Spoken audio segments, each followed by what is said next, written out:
विपक्षी दल, विशेषकर कांग्रेस पार्टी, उसका करार चीन में है, परिवार इटली में है, विचार का केंद्र इंग्लैंड में है, यूरोप में, दुष्प्रचार का केंद्र अमेरिकी संस्थानों में है, और वोटरों के तार बांग्लादेश से जुड़े हैं। मैं पुनः यह कह रहा हूं, अब उनका यह असली चरित्र का चोला उतर गया है और वह पूरा चरित्र जनता के सामने तार तार हो गया है। बंगाल के चुनावों में राजनीतिक दृष्टि से करारी हार मिलने के बाद अनाप शनाप अनर्गल बयानों को देने के बाद भी जनता के द्वारा किसी भी प्रकार का जन समर्थन न प्राप्त करने के बाद आज सर्वोच्च न्यायालय ने एसआईआर, स्पेशल इंटेंसिव रिवीजन, यानी विशेष गहन पुनरीक्षण की प्रक्रिया को पूर्णतः संविधान सम्मत सिद्ध कर दिया है, स्वीकार कर दिया है। मुझे लगता है कि राजनीतिक पराजय के बाद और देश में अराजकता अव्यवस्था उत्पन्न करने की नैतिक पराजय के बाद अब यह विपक्ष और विशेषकर कांग्रेस पार्टी की संवैधानिक धरातल पर भी यह पराजय हुई है। अर्थात हम स्पष्ट रूप से कह सकते हैं कि लोकतंत्र की समस्त संस्थाओं को अपनी अकर्मण्यता को ढकने के लिए, अपनी राजनैतिक अक्षमता को ढकने के लिए आरोपित करने, लांछित करने के सभी कुप्रयास आज सर्वोच्च न्यायालय के धरातल पर निष्फल और निष्प्रभावी सिद्ध हुए हैं। इसलिए यह कांग्रेस की एक पूर्ण पराजय है, जो नैतिक, राजनैतिक और संवैधानिक तीनों आयामों पर कांग्रेस और विपक्ष ध्वस्त हो गया है। After a decisive and massive defeat in Bihar and West Bengal, and after their nefarious design to instigate anarchy in the country and getting no response, so that was a moral defeat. Now on the floor of the Supreme Court, there is a complete rejection by Supreme Court on their plea on SIR. Now this can be termed as the constitutional defeat. So I can say that after this judgment of Supreme Court, the complete defeat of opposition, Congress party in particular, and Mr. Rahul Gandhi in particular has been summarized as PCM, political, constitutional and moral defeat. सबसे पहले हम संवैधानिक दृष्टि से कहेंगे तो बहुत स्पष्ट रूप से न्यायालय ने यह कहा है कि SIR exercise is not in conflict the representation of people's act and 1960 rules and it doesn't detract from the constitutional imperative of free and fair election. न्यायालय ने और भी आगे स्पष्ट रूप से कहा है कि एसआईआर के माध्यम से जिस उद्देश्य को प्राप्त करने की कोशिश की जा रही थी, उसका स्वतंत्र और निष्पक्ष चुनाव सुनिश्चित करने के संवैधानिक लक्ष्य के साथ सीधा संबंध है। इसका मतलब फ्री एंड फेयर इलेक्शंस को इंश्योर करने के लिए it was very much required. तो जो उनका मूल आधार था वह पूरी तरीके से ध्वस्त हो गया। कोर्ट ने आगे यह भी कहा है कि चुनाव आयोग द्वारा दर्ज किए गए कारण, जिनमें पिछले गहन पुनरीक्षण के बाद 4 दशकों से अधिक का समय बीता है, पिछले कुछ वर्षों में बड़े पैमानों पर नाम जोड़े गए और हटाए गए, जिसमें उन्होंने कहा कि अर्बनाइजेशन हुआ, शिफ्टिंग हुई, डुप्लीकेशन हुआ, लोगों का आना हुआ, परंतु उसके बाद भी यह प्रक्रिया अत्यंत आवश्यक थी। अतः सर्वोच्च न्यायालय ने इसको संविधान सम्मत माना है और चुनाव आयोग के अधिकार के अंतर्गत माना है और निष्पक्ष और पारदर्शी चुनाव की प्रक्रिया के लिए आवश्यक माना है। तो हम ये कह सकते हैं कि इंडी गठबंधन, जो सनातन धर्म विध्वंसक और घुसपैठिया संरक्षक है, उसका वास्तविक चरित्र आज उठकर सामने आ गया है। On the political ground I would like to ask, ये लोग क्या आपको कोई मेहनत करते हुए दिखाई पड़ते हैं? गृह मंत्री अमित शाह जी ने कहा कि मैं 25 दिन लगातार बंगाल में रहूंगा। राहुल गांधी जी कहां थे बंगाल में? चलिए, आप कह सकते हैं कि बंगाल में हम बहुत मेन क्लेमेंट नहीं थे, तो असम में तो आप मुख्य विपक्षी दल थे। कितने दिन रहे विपक्ष में वहां असम में जाकर? उसकी बजाय कहीं कार निकोबार में घूम रहे थे, कहीं वियतनाम में घूम रहे थे। मैं पूछना चाहता हूं यह बात नैतिक और राजनीतिक आधार पर।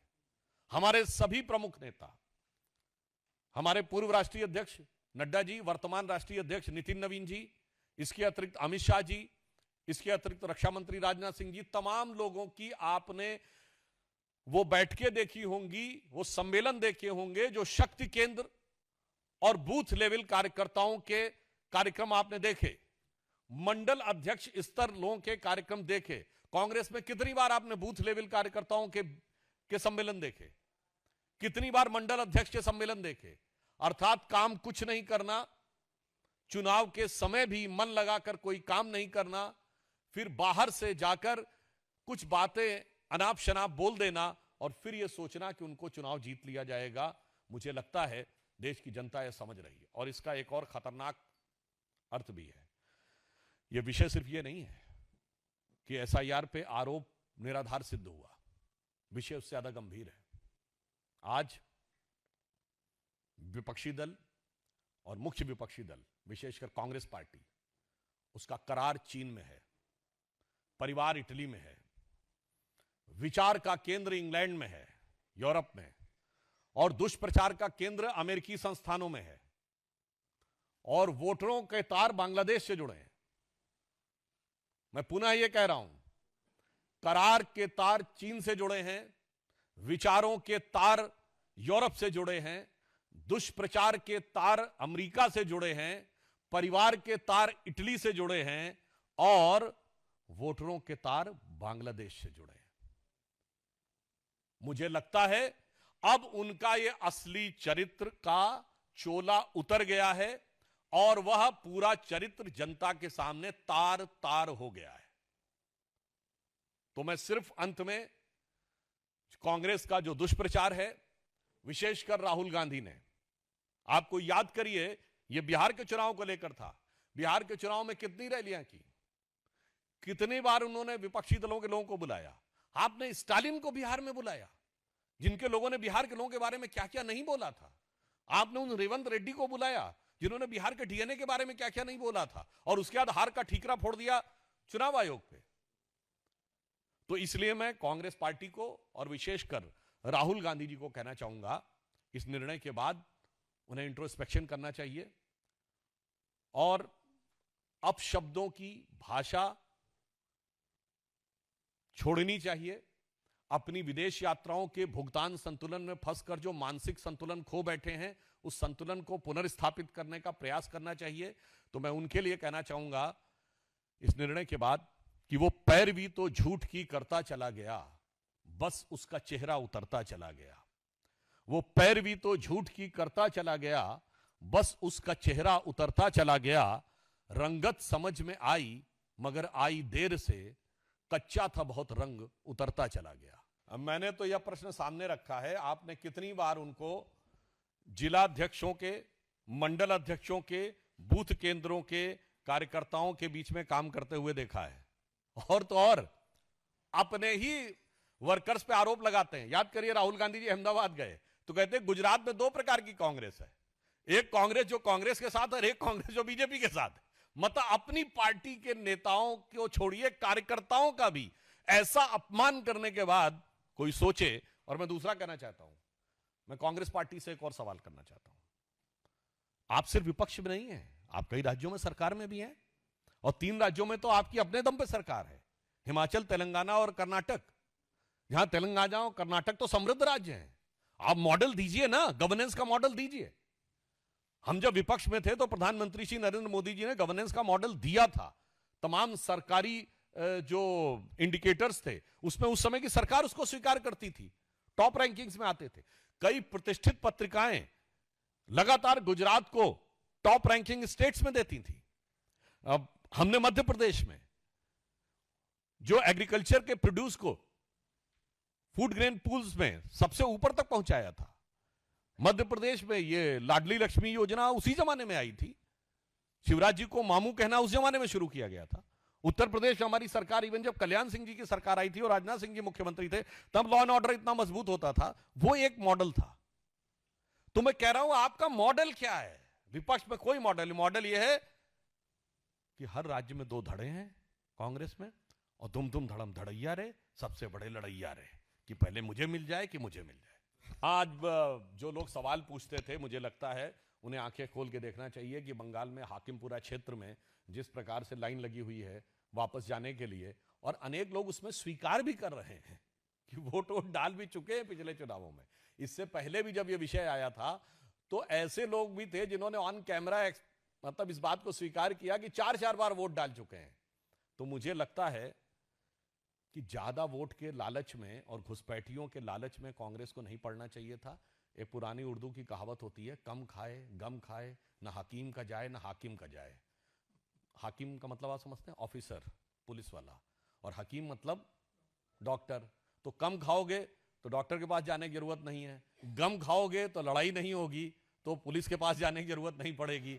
तो इसीलिए मैं कह रहा हूं, हाकिमपुरा से उन्हें यह संदेश लेना चाहिए था कि अगर उन्होंने वोट का लालच थोड़ा कम खाया होता तो यह हाकिमपुरा का जो मुकाम है वो नहीं दिखाई पड़ रहा होता। और यह इस बात को प्रमाणित करता है कि गृह मंत्री अमित शाह जी ने जो बात कही वो अक्षरशः सत्य थी। फिर भी किसी को शक व शुबह हो तो बांग्लादेश का एक सांसद तक बोल चुका था कि यदि बंगाल में भाजपा की सरकार आ जाएगी तो बहुत से लोग वापस आने लगेंगे। अब वापस आने के बाद भी किसी को ना समझ में आए तो मैं यह भी याद दिला देना चाहता हूं कि 2024 के लोकसभा चुनाव में द डेली स्टार, जो कि बांग्लादेश का अखबार है, उसमें कांग्रेस के नेता अखबार में आर्टिकल लिख रहे थे कि मोदी हैज टू गो। तो मैं पूछना चाहता हूं, चुनाव भारत में हो रहा था, बांग्लादेश के अखबार में क्यों आर्टिकल लिखा जा रहा था कि मोदी हैज टू गो? ये बांग्लादेश में संदेश क्यों दिया जा रहा था? और वो संदेश का प्रभाव देखिए। असम के मुख्यमंत्री हेमंत बिश्व शर्मा जी ने कहा है कि असम का धुबरी क्षेत्र मिनी बांग्लादेश है, और उस तथा कथित मिनी बांग्लादेश, जो मैं नहीं कह रहा हूं, असम के मुख्यमंत्री एक नहीं अनेक बार कह चुके हैं, तो उनसे ज्यादा तो बेहतर स्थिति को नहीं जानता होगा। वहीं से सबसे रिकॉर्ड जीत कांग्रेस को हासिल हुई है। 2024 के लोकसभा में कांग्रेस के रकीबुल हसन धुबरी लोकसभा से 10,25,000 से जीते हैं, राहुल गांधी से 3 गुनी बड़ी विक्ट्री। तो मुझे लगता है इसके बाद अगर आप तार जोड़ के देखेंगे तो सारा खेल समझ में आ जाएगा। देखिए, अभी जो वो चुनाव में हेरफेर कर रहे थे, उसके फेर में बुरी तरीके से पढ़कर वो बाहर नहीं निकल पा रहे हैं, इसलिए वो इस प्रकार का दुष्प्रचार करने का प्रयास करते हैं। और मैं कहना चाहता हूं, हमारी सरकार पूरी गंभीरता के साथ, पूरी सतर्कता के साथ, पूरी सजगता के साथ, पूरी संवेदनशीलता के साथ इस विषय पे काम कर रही है। हम वो लोग नहीं हैं कि इनके राजस्थान के मुख्यमंत्री कहते थे मैं जादूगर हूं, मैं सब ठीक कर दूंगा। इस ढंग का असंवेदनशील बयान देने वाले हम लोग नहीं हैं। देखिए, एक कहावत होती है कि नया मुल्ला प्याज ज्यादा खाता है, मगर भारत की राजनीति में गैर मुल्ला ज्यादा चिल्लाता है। तो मौलाना उतना नहीं बोलते हैं जितने सेकुलर मौलाना बोलते हैं, और मजे की बात यह कि मुसलमान नहीं बोलते हैं जितना गैर कलमा पढ़े हुए मुसलमान जरूरत से ज्यादा बोलते हैं। तो इन सेकुलरों ने जो काम किया है, उन्होंने मुस्लिम समाज को ज्यादा बदनाम किया है। उन्होंने कभी अच्छे सच्चे राष्ट्रवादी मुस्लिमों के साथ मुस्लिम समाज को नहीं जोड़ा है, सिर्फ अपराधी और आतंकवादी मुसलमानों के साथ जोड़ा है। और ममता बनर्जी जी उसी जमात की एक प्रमुख नेता हैं जिन्होंने मुस्लिमों को इस मुकाम तक पहुंचाया है। और जिसे मैंने पार्लियामेंट में कई बार बोला है, दोबारा बोल देता हूं, जो कभी हुकूमत करते थे इस देश पे, वो आज इस मुसीबत में फंस गए हैं। तो उसका एक कारण यह भी है कि जो हुक्मराने वक्त थे वो आज मजलूम हो गए, क्योंकि सेकुलरिज्म के जाल में ऐसे फंसे कि उल जलूल हो गए।